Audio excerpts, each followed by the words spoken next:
지난주까지 우리가 요한계시록을 함께 살펴보았고 오늘부터 사사기를 함께 살펴보려고 합니다. 사실 사사기는 두 번째죠. 두 번째. 저희가 이제 개척하고서 있을 때 초창기에 이제 한번 함께 사사기를 나누었었는데 이번에는 요한계시록에서 말씀하는 그 마지막 때 우리가 지금 이 시대에 어떻게 우리가 이 사사기 주제 샬롬이죠. 이 샬롬을 누리면서 하나님의 편에 선 사람이 될 수 있을까?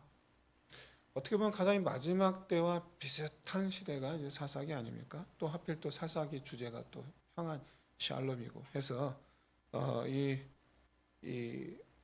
시대에 우리가 이 마지막 때에 진정한 샬롬을 어떻게 누릴 수 있을까를 좀 되새김하면서 좀 살펴보도록 하겠습니다. 만약에 그래서 어차피 지금 두 번째 살펴보는 거라 좀 부제목을 붙인다면 좀 이렇게 좀 하고 싶어요. 다시 샬롬으로 이렇게 좀 부제목을 좀 붙여보고 싶어요. 그래서 이제 우리가 이 앞으로 나누게 될 사사기 말씀 핵심은 어떻게 해야지 우리가 샬롬을 얻을 수 있을까? 여기에 초점을 맞춰서 이제 살펴보도록 하겠습니다. 바라기는 이 마지막 때 이 하나님 나라에서 하나님 백성만이 누릴 수 있는 그런 진정한 샬롬을 누리는 저와 여러분 되시기를 주의 이름으로 축원드립니다. 여러분 사사기 전체의 배경이 되라고 할 수 있는 이 가나안 땅, 이게 과연 여러분 이스라엘 백성들에게는 어떤 의미였을까? 좀 먼저 좀 깊이 생각해 보셨으면 좋겠습니다. 이스라엘 백성들이 생각하는 가나안 땅, 하나님께 생각하시는 가나안 땅, 그 의미가 과연 같았을까요? 달랐을까요? 과연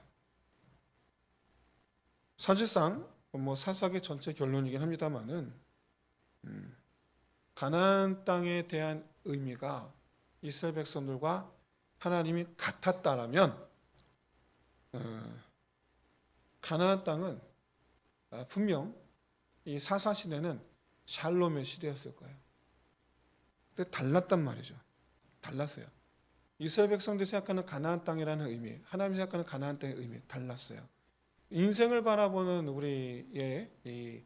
우리가 나의 인생에 내가 갖는 의미와 하나님께서 내 인생에 갖는 의미가 같아야 될 줄로 믿습니다. 그래야지 우리 인생이 샬롬이 될 줄로 믿습니다.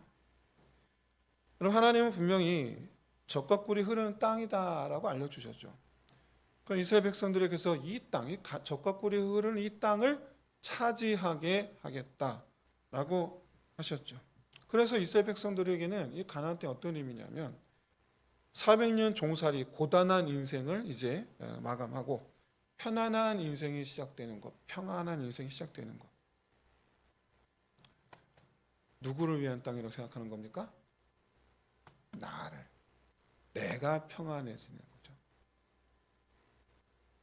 네, 오늘 사사기를 처음부터 끝까지 읽어보시면 아시겠지만 가나안 땅을 차지했는데 이스라엘의 인생살이는 고단하기만 합니다.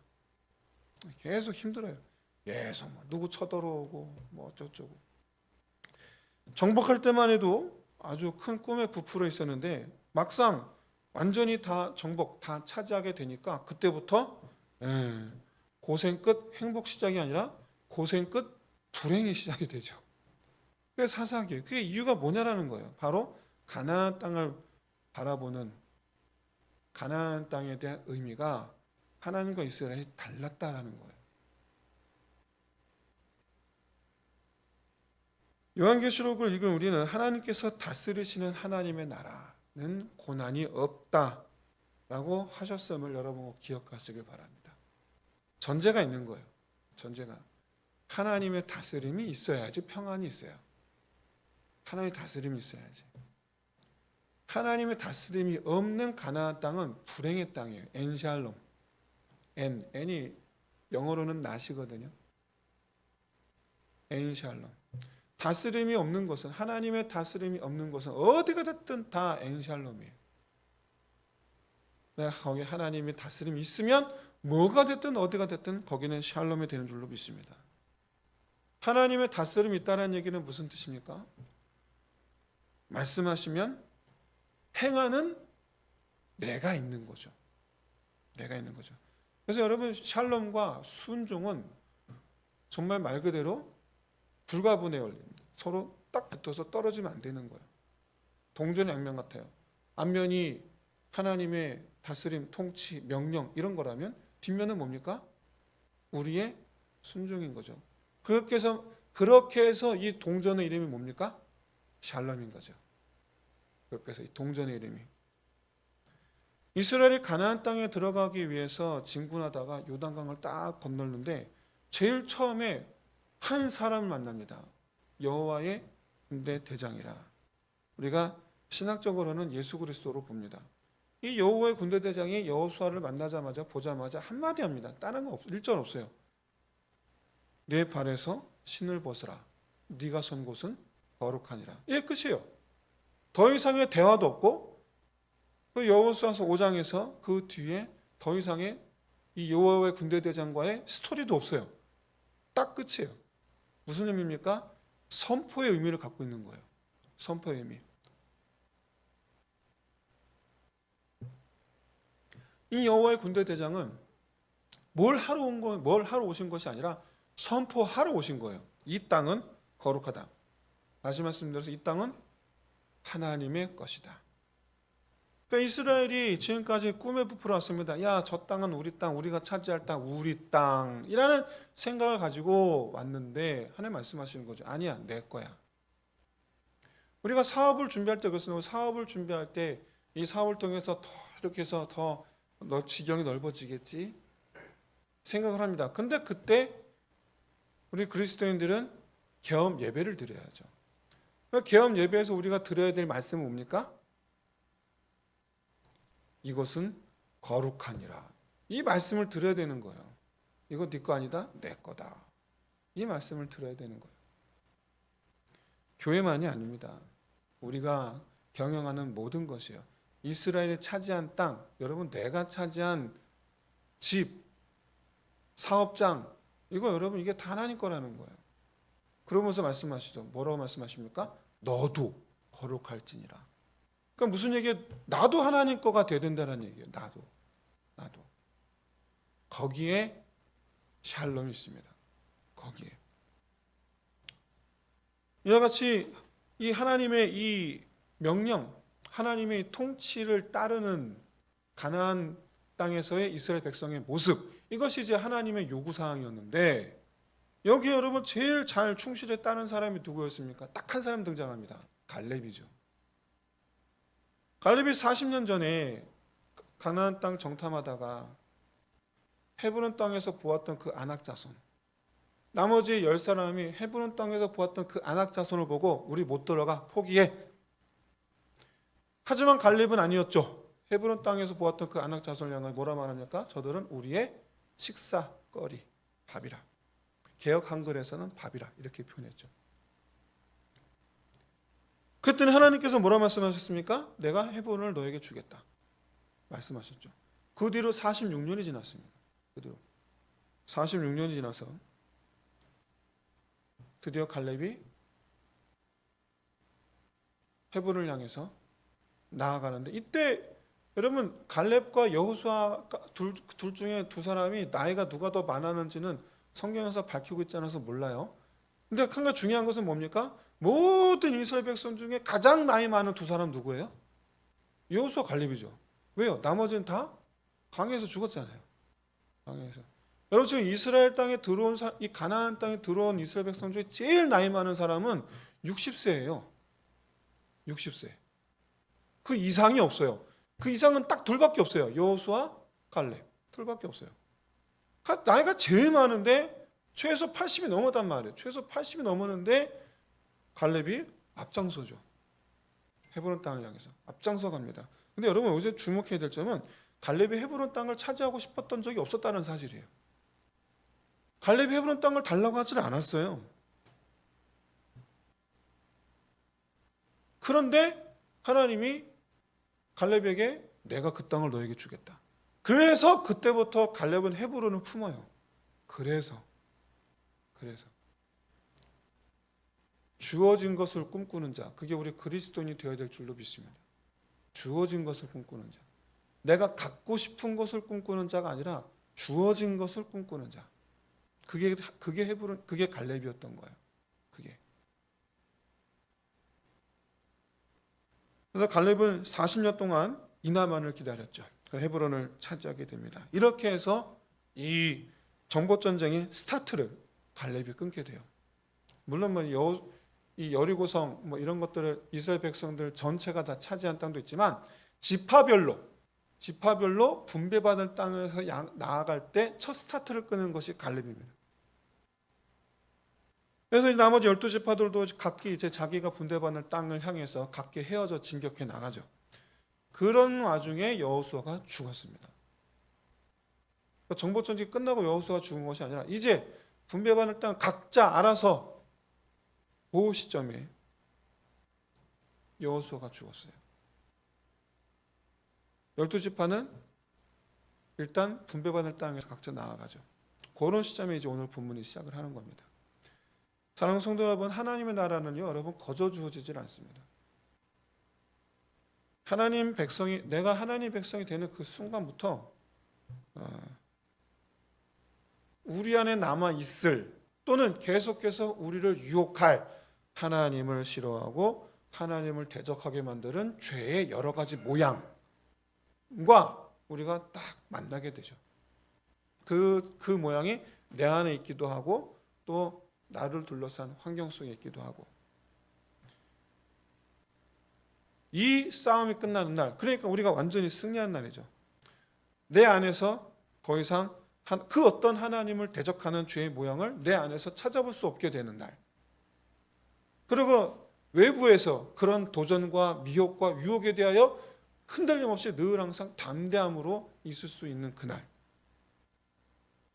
우리는 그날 영원한 쉼을 얻게 될 줄로 믿습니다.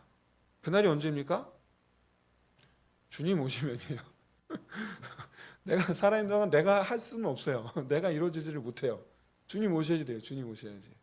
주님 오시는 그날, 바로 주님 오셔서 새하늘 새 땅 새 예루살렘이 임하는 날, 그날 이제 우리가 그렇게 되는 겁니다. 그러니까 여러분, 우리가 이제 마지막 날 되면 하나님께서 그렇게 원하셨던 가나안 땅, 하나님의 통치가 이루어지는 그 나라가 새 예루살렘에서 완전히 이루어지게 되는 거예요. 그래서 우리가 그때는요, 우리 안에 그 죄가 아예 없어요. 우리 안에 죄가 아예 없는, 그러니까 시험 당할 일이 아예 없어요. 우리 안에서 절로 나오는 마음은 그저 하나님을 사랑하는 마음뿐이 될 줄로 믿습니다. 계속해서 계산하지 않아요. 이럴까 저럴까 자꾸 이렇게 저울질하지 않아요. 그때는 그냥 온전하게 내 마음이 샘솟듯 그냥 솟아나오는 마음, 하나님을 사랑하고 성도들, 하늘 천국 성도들을 사랑하고, 이 마음만 쫙 샘솟는 거예요. 그럼 여러분, 그러니까 천국이지 않습니까? 서로 사랑함만 있으니 천국이죠. 서로 묻지도 따지지도 않고 서로 사랑하고 서로 섬기고. 근데 하나님께서 기대했던 가나안 땅이 원래 그런 모습이었다라는 거예요. 그러길 바라셨다라는 거예요. 이게 바로 정복의 의미였던 겁니다. 그래서 죄와 죄에 대하여 땅을 정복하라는 것이 아니라 그 가나안 땅에 존재하고 있는 죄. 여러분, 가나안 7족속의 죄가 뭡니까? 우상 숭배와 말로 다 이룰 수 없는 그런 여러 가지 이 죄의 모양들, 살인과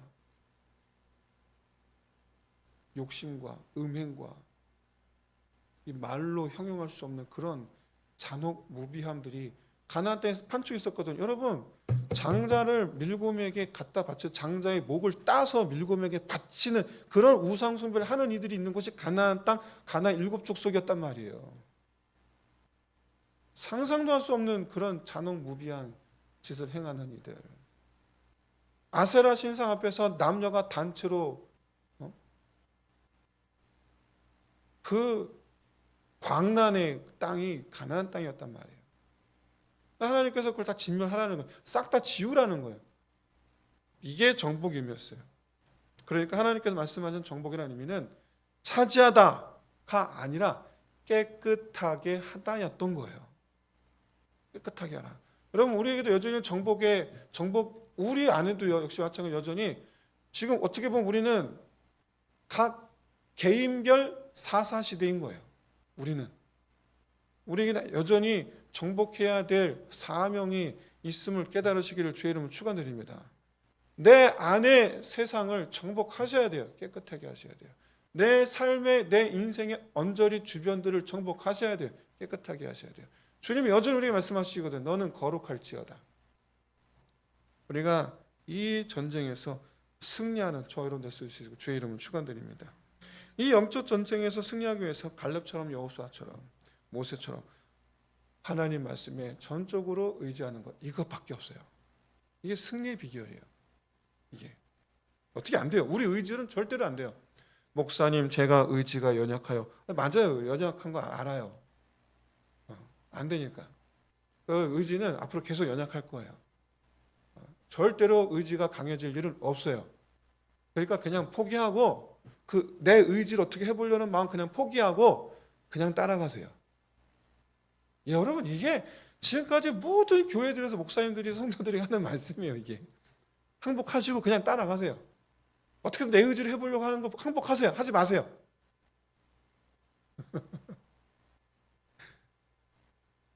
바라기는 우리 이 영적 전쟁의 승리는 결국은 뭐냐면 내가 하나님 편에 서느냐 마느냐 여기에 달린 문제라는 거예요.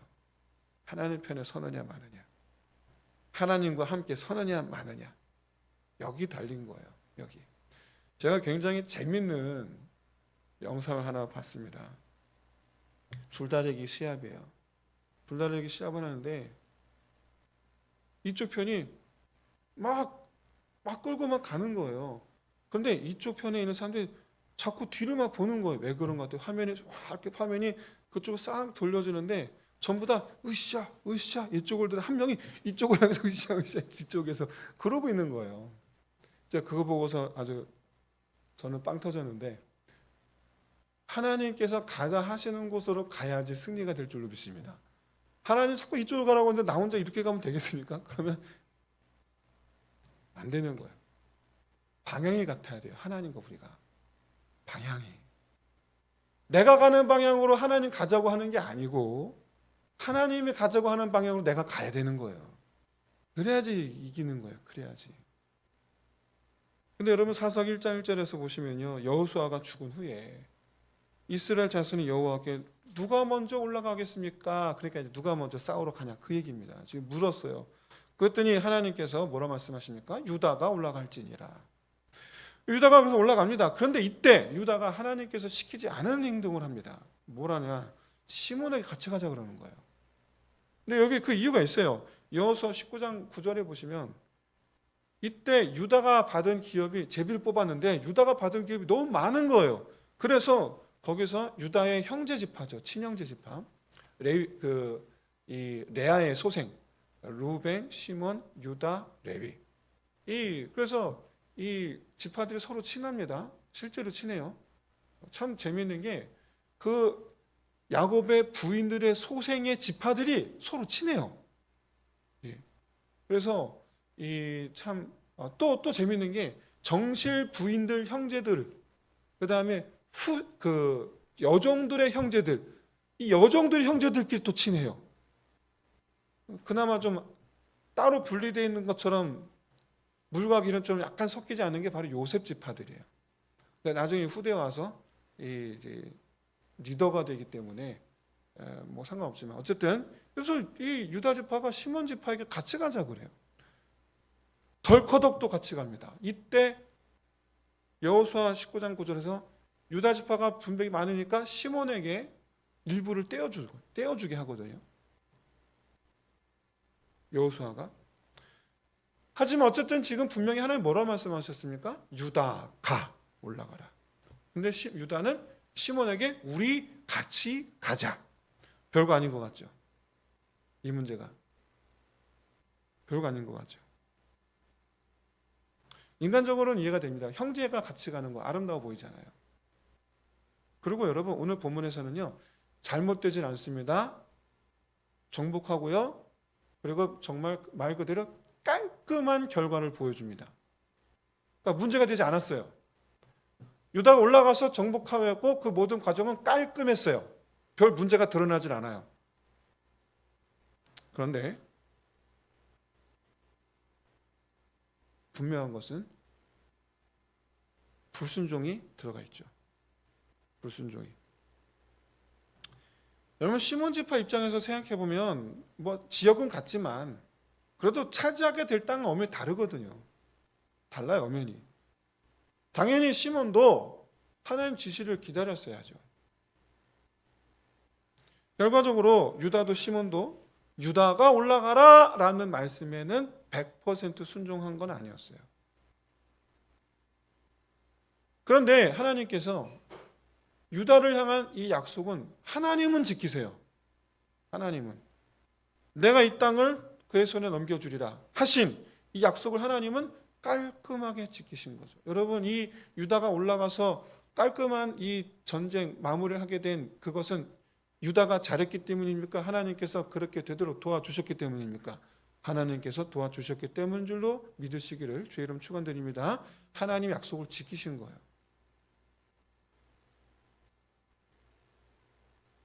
자, 그러면 아무 문제 없는 걸까요? 하나님께서 유다가 올라가라 하셨지만 유다가 우리 시몬에게 우리 같이 가자 같이 갔어요. 별거 아닌 것 같아 보여요. 그리고 사건도 이 정복 전쟁 끝 자체도 결과도 과정도 결과도 깔끔하게 끝났어요. 그러면 여러분 아무 문제 없는 걸까요? 하나님도 이런 내 생각에 유다 내 생각에 하나님도 동의해 주신 걸까요? 이런 음악 기호 중에 크레센도 있죠. 점점 더 크게 소리를 이렇게 크게 내는 거예요. 이렇게 크게 내는 거. 이 크레센도 음악 기호 크레센도가 나타나면은 처음에 작게 불러서 점점 크고 세게 부르게 돼 있어요. 근데 여러분 사사기를 기록한 기자가 사사기를 기록한 방식이 딱 이와 똑같아요. 1장 1절 여호수아가 죽었다. 이 표현이 크레센도 표현이에요. 이 표현이. 왜요? 여호수아는 하나님 명령에 순복한 자잖아요. 하나님 명령에. 근데 하나님 명령에 순복하는 자가 죽었다라는 거예요. 놀랍지 않습니까? 하나님 명령에 순복하는 자가 죽었다로 시작해요. 그게 무슨 얘기냐? 이 표현 자체가 크레센도예요. 읽는 독자들로는 충분히 예상 가능하게 만드는 거예요. 아하, 이제 점점 더 순종하는 자가 죽었으니 점점 더 불순종이 늘어나겠구나. 그래서 여러분 사사기의 제일 마지막이죠. 마지막 절 마무리장이에요. 마무리장에 뭐라고 마무리되어 있습니까? 그때는 이스라엘에 왕이 없었으므로 사람이 각기 자기 소견에 옳은 대로 행하였더라. 1장 1절에 뭐를 시작합니까? 여호수아가 죽었다. 순종하던 자가 죽었다. 그럼 마지막 결과가 뭡니까? 자기 소견에 옳은 대로 행했다. 그럼 사사기 기자가요, 참 음악적 소양이 있는 사람인지는 잘 모르겠는데 정확하게 크레센도 기법으로 사사기를 이끌어갑니다. 정확하게. 마치 형제가 연합하여 아름다운 모습인 것 같아 보였던 이게 사실은 하나님 보시기엔 불순종인 거예요. 이게. 여러분 이런 경우가 오늘날 교회 안에 얼마나 많은지 여러분 알고 계십니까? 하나님 뜻에 맞는 것 같아 보여요. 근데 이제 결과적으로 그렇지 않은 경우 얼마나 많습니까? 이런 경우를 또 말씀드릴 수 있는 것 중에 하나가 가장 대표적인 것이 여러분 질서의 문제입니다. 아무리 우리가 하나님 뜻에 맞는 것 같아도 교회 질서 안에서 이루어져야죠. 왜냐? 그럼 이 부서의 일도 옳고 저 부서의 일도 옳고 또 전도도 옳고 찬양도 예배도 옳고 성도의 교제도 옳고 뭐 성경 공부 말씀을 가르치는 사역도 옳고 다 옳아요. 하나님께 하나 하신 거니까 이 모든 게 다 옳아요. 그런데 서로 교회 상황과 한계로 인하여 상충될 때가, 부딪힐 때가 있어요. 부딪힐 때가. 선교도 오라요, 전도도 오라요, 예배도 오라요, 교육도 오라요, 봉사도 오라요. 그런데 재정, 시기, 인력, 그다음 환경 등등의 문제로 인해서 네가 먼저네 내가 먼저네 다툴 때가 참 많아요. 그래서 교회는 반드시 질서 안에서 협력해서 선을 이루도록 해야 되거든요. 반드시. 그러니까 쉽게 말하면 담임 목사에게 보고가 되고, 또 담임 목사는 또 그걸 가지고 당회에서 또 서로 또 의논을 하고 토의하고, 그래서 이제 결정이 되면 거기에 또 교회는 다 따라야죠. 담임 목사가 무조건 옳다는 게 아닙니다. 그런 게 아니에요. 그런 게 아니고 모든 사역이 합력해서 선을 이루는 것, 여기에 초점이 맞춰진다라는 거예요. 여기에. 교육부서 입장에서는 우리가 맞다고 생각하겠죠.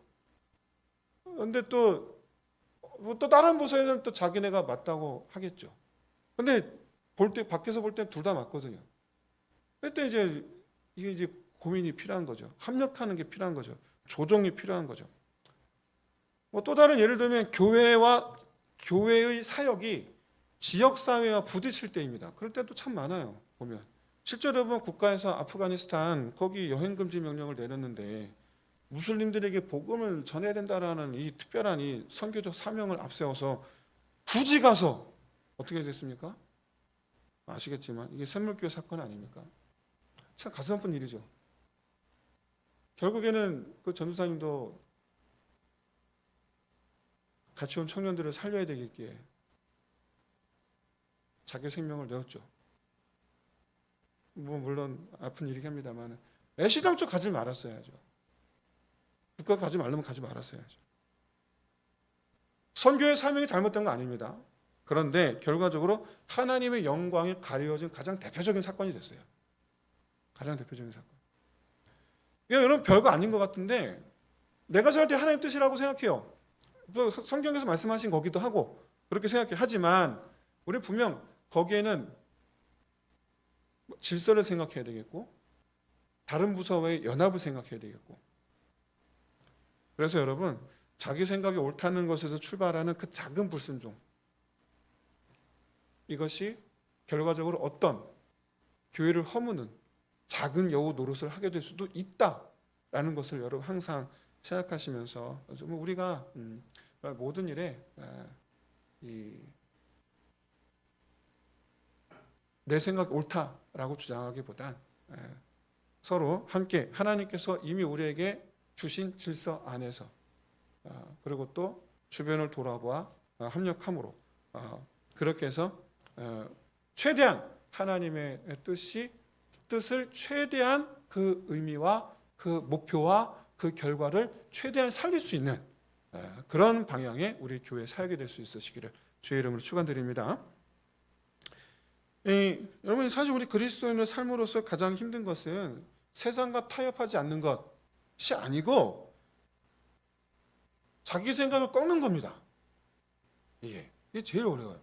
세상과 타협하지 않는 것, 물론 그것도 뭐 어려운 일이긴 합니다만 정작 어려운 건 하나님의 생각과 내 생각 사이에서 100% 내 생각을 꺾고 하나님 생각을 따르는 것, 이게 정말 어려워요.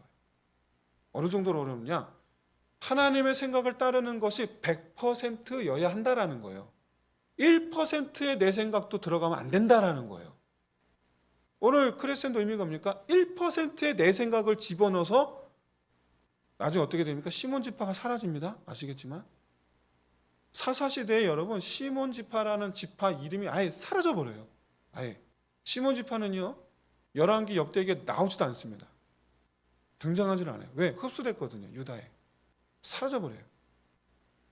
그러니까 시몬 지파 입장에서는 유다가 우리랑 같이 가자 그래 하고 따라갔다가 그냥 다 시몬의 이름 자체가 사라져버리는 그런 결과를 맞이하게 되는 거예요.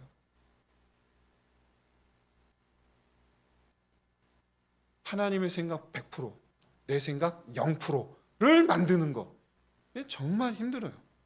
이게. 그런데 여러분 잊지 마십시오. 하나님의 말씀 100%에 내 생각 1%를 넣기 시작하면 내 생각 1%가 나중에는 10%, 20%, 50%, 나중에는 내 생각으로만 100%가 되는 그런 삶을 살아가게 되는 그런 결과를 맞이하게 됩니다. 이건 우리 자신의 이야기일 수도 있고 우리 지금 생각나는 어떤 집사님, 장로님, 목사님의 이야기일 수도 있죠.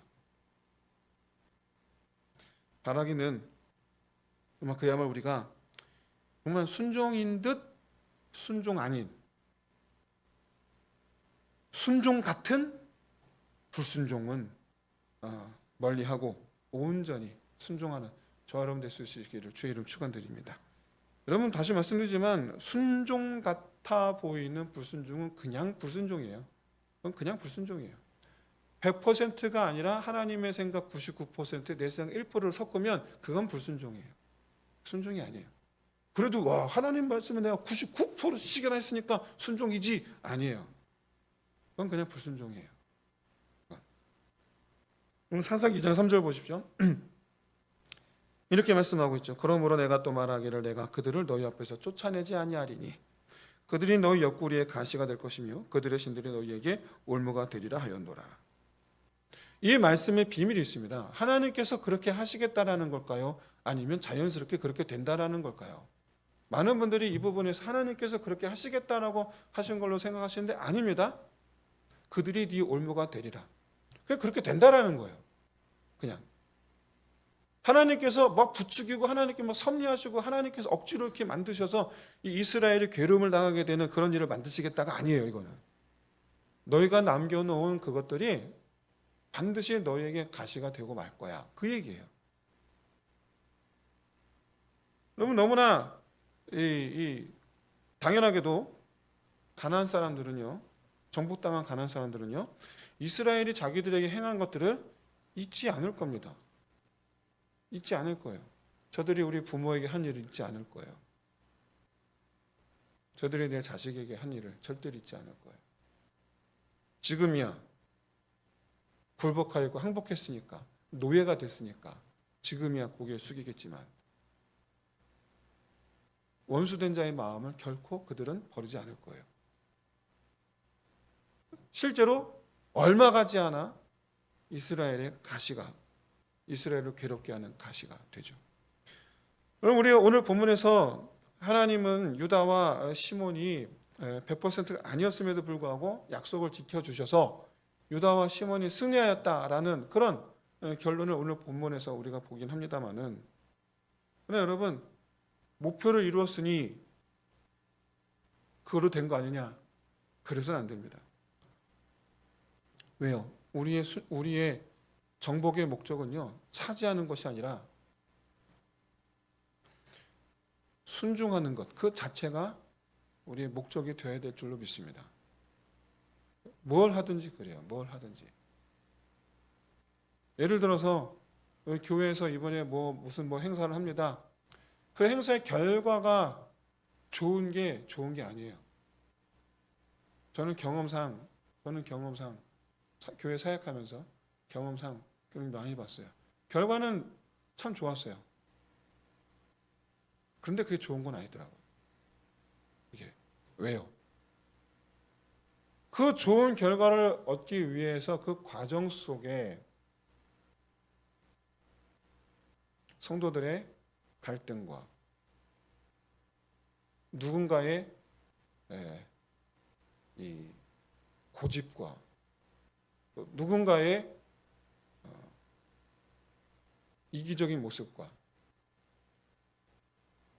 이런 모습들이 결국에는 교회를 허무는 역할을 하게 되더라고요. 그래서 저는 교회 사역하면서 저는 항상 잊지 않고 항상 염두에 두고 있는 것이, 저는 목표 지향적이라는 것은 그러니까 결과 지향적은 교회를 썩게 만든다라고 믿고 있는 사람 중에 한 사람입니다. 저는 정말로 저는 결과 지향적이지를 하고 싶지가 않고, 좋으면 좋죠. 결과 열매를 많이 맺으면 좋죠. 그런데 정말 제가 신경 쓰는 것은 뭐냐? 그 과정 속에서 성도들 얼마나 한 마음을 이루었는가, 얼마나 서로 잘 섬기면서 하나님의 뜻을 이루었는가. 그 결과가 하나님의 뜻이라고 여러분 착각하시면 안 됩니다. 사역의 열매가 하나님의 뜻이 아니에요. 여러분 항상 잊지 마세요. 우리가 뭐 예를 들어서 전도 축제를 했다, 몇 명이 왔다, 우리 교회 왔다, 하나님께서 기뻐하시는 걸 그걸 기뻐하시는 게 아니에요. 하나님께서 기뻐하시는 것은 그런 과정 속에서 우리 교회가 더 하나가 되고 우리 교회가 더 서로 사랑하는 온전한 몸을 이루는 것. 교회 부흥은 하나님께서 하시는 건 우리가 전도한다고 해서 되는 게 아니에요. 해야죠. 그치지 않고 전도를 해야 됩니다. 그런데 그 열매는 하나님께서 맺으시는 거잖아요. 그래서 우리가 결과를 바라볼 것이 아니라 그저 온전히 우리의 목표는 어떤 사역이 있다. 그러면 그저 뭐가 목표가 되겠습니까? 순종이 목표가 되는 거예요. 결과가 목표가 아니고 순종이.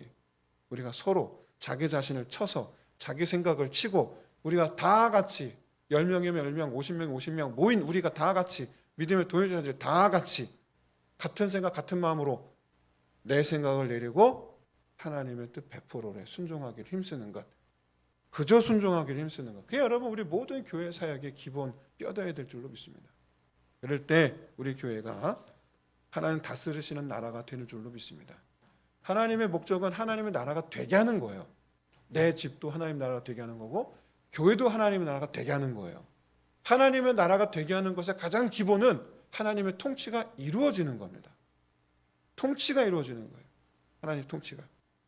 그래서 우리가 목표를 성취하고 난 후에는 반드시 되짚어보기를 뭘 되짚어봐야 되느냐? 내가 얼마나 순종함으로 이걸 이루었는가? 이걸 짚어야 돼요. 우리가 과연 얼마나 순종함으로 이 결과를 얻었지? 우리가 얻어낸 결과는요, 정말 그야말로 3월에 눈 녹듯 금방 사라질 수도 있습니다. 아니면 1년 내내 녹지 않는 만년설같이 그렇게 이처럼 우리 교회를 든든히 세우는 그런 결과일 수도 있습니다. 그래서 결과에 연연할 것이 아니라 정말 중요한 것은 이런 결과 얻는 그 과정 속에 과연 나는 얼마나 이것을 순종함으로 이루었는가. 놀랍게도 여러분 열매가 하나도 없어요. 순종을 열심히 했는데 상급 받을 줄로 믿습니다. 주님 말씀하셨거든요. 우리가 정말 참으로 이 하나님께서 이루셨습니다. 하나님께 영광 올려드리는 삶. 그래도 과정 속에서 온전히 순종함으로 그야말로 하나님 역사를 체험하는 삶. 그게 바로 우리의 그 기쁨이고 우리 교회의 그야말로 하나님께서 기뻐하신 하나님 보시기에 좋은 그런 우리 교회 모습이 될 줄로 믿습니다. 이 시간 우리 함께 이제 말씀 마치겠습니다. 그러면 우리가 정말 경계해야 될 것은 내 생각, 내 욕구, 내 주장이에요. 심지어 하나님의 뜻이라고 주장하는 것까지도 포함해서 심지어 이것이 하나님의 뜻이다라고 주장하는 것까지 포함해서 내 생각을 강조하는 거예요. 왜냐? 불순종하는 것에 대해서 긍정적으로 반응하도록 나를 건드리는 사단의 유혹이에요. 그러니까 분명 하나님 보시기엔 불순종인데 이 정도는 괜찮아라고 생각하게 만든다라는 거예요. 사단이. 이 정도까지는 괜찮아. 1% 정도는 괜찮아. 5% 정도는 괜찮아. 10% 정도는 괜찮아. 그러다가 이제 15% 정도는 괜찮아. 그러다가 한 30% 정도까지는 괜찮아. 이렇게 되는 거예요. 우리의 삶이 샬롬, 평안이 되는 길은 바로 100% 순종뿐인 줄로 믿습니다. 진정한 승리와 평안과 안식은 그 1%라는 그 작은 차이에서 비롯됩니다. 바라기는 우리의 삶 자체를 원하시는, 자체를 전부를 원하시는, 내 생각 전부를 원하시는 그런 이 하나님의 이 통치가 온전히 이루어져가는 저와 여러분 되시기를 주의 이름으로 축원드립니다. 이 시간 우리 함께 기도합시다. 먼저 우리 온전히 100% 순종을 하겠노라는 우리 믿음의 결단을 할 수 있으시길 바랍니다. 그를 위해서 우리 하나님의 말씀과 자기 주장의 이 저울질 여기서 승리하게 하여 주옵소서. 이 시간 우리 말씀 붙잡고 우리 함께 기도하겠습니다. 할렐루야. 하나님 아버지, 정말 참으로 주님께서 이 시간 우리가 말씀하신 바 하나님 듣기를 원하며 귀를 열어주시기 원합니다. 하나님 아버지, 정말 참으로 우리의 결과를 좋은 것이 전부가 아닙니다. 결과는 깔끔했습니다. 결과는 너무 좋았습니다. 하지만 100년도 되지 않아 시몬은 사라져 버렸습니다. 아버지, 정말 참으로 아버지.